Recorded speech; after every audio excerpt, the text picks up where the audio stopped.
G'day and welcome to today's episode of the Guy Who Sews podcast. My name is Sean and this is my weekly update where I share my quilting adventures. I'd like to welcome both new and returning viewers, but if you are new, I'd love it if you take just a few moments to say hi in the comments so we all know we have a new friend. Come see what I've been working on, what I've completed, and all the other fun and exciting news. But let's go ahead and get started with our works in progress. I had a good week. I got quite a bit done and I'm excited to show you what I got up to. The first thing I worked on was some quilting on this t-shirt quilt, but it also has a bit of a sad story behind it because on Monday I came home from work and I found part of this quilt stuffed inside Finley's crate. That's never a good sign. She pulled it in and decided she wanted to eat some of the batting. You can see the batting is missing in this whole section, and she's also torn holes and ripped the backing. Not good. So is this fixable? Yes, thankfully. What I'm going to have to do is pull the pin, do this quilt sewage, probably for a couple of t-shirts, and then get some more of the backing fabric, which thankfully I have on hand, reattach it, and then do it like that. So instead of being one piece of backing fabric, it's going to be two, but you know, it's fixable, and thankfully nothing happened to this shirt, which was my main fear when I first saw this. So Finley has been a bad dog, but you know, I shouldn't have left it there where she could get it. So, you know, lesson learned on that. What else have I been up to? Well, I'm working on a second t-shirt quilt. I decided to put this one in timeout because I don't really want to deal with having to fix this right now. And this one needs to be done in the next couple of weeks. And all I've done is put fusible backing on the shirts. So next week I hope to be able to show you some more updates on that. And then finally, the last thing I worked on this week was the Mad Quilt Party. I've shown you this block previously, and it comes with a bonus block, which is the Drink Me bottle. And I have done this much of it, and then it will have a little tag over here. I'll show you a little more of a close-up. So hopefully next week or the week after you'll be able to see the complete little mini block on that as well. So that's what I have for my works in progress. I have more to show you later in the episode, but before we do that, let's show you the week in review. And if you're new to the channel, this is just a series of videos I take during the week, most of me sewing, but also any adventures we get up to, and I always like to include the doggos because everyone loves them. I hope you enjoy.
Last week I asked everybody what state or country they're watching from so we could see just how many different places I had viewers watching the podcast from, and I appreciate you all saying, you know, where you came from.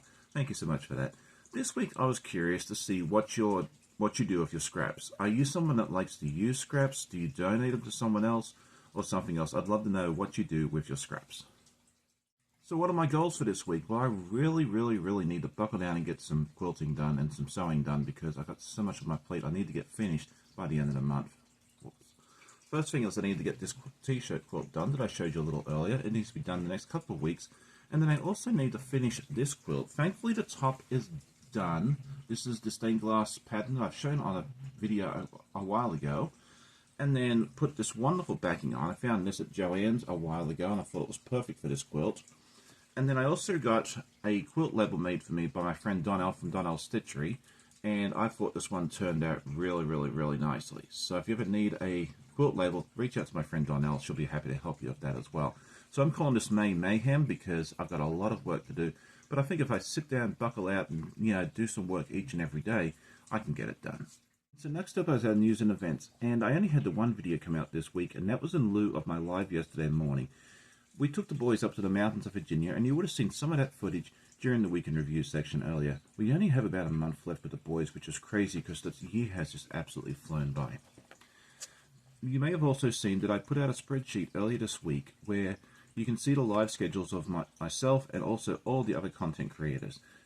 It's been very well received, and if you have a channel and I don't have your live schedule on there, please reach out to me. I'd be more than happy to add it for you.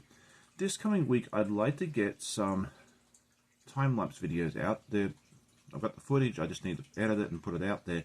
I'm hoping to get that out. And then this Saturday morning, I'm going to have my friend Katy from Greenland Quilter join me. We got to sew together Clue 4 of the Tree of Life Puzzle Mystery Quilt by Cotton Cuts. I hope to see you and hope you can enjoy those videos this week. Our online guild, the Quilt and the Gang, normally meets on the second Sunday of each month, which would mean it would be next Sunday. However, that is Mother's Day in the US, Canada, Australia, and some other countries around the world. So we made the decision to push the meeting back another week. So instead of being next Sunday, it'll be Sunday the 19th. If you haven't been and you'd like to join, please reach out. I'd love to answer any questions you have, and we'd love to have you join us.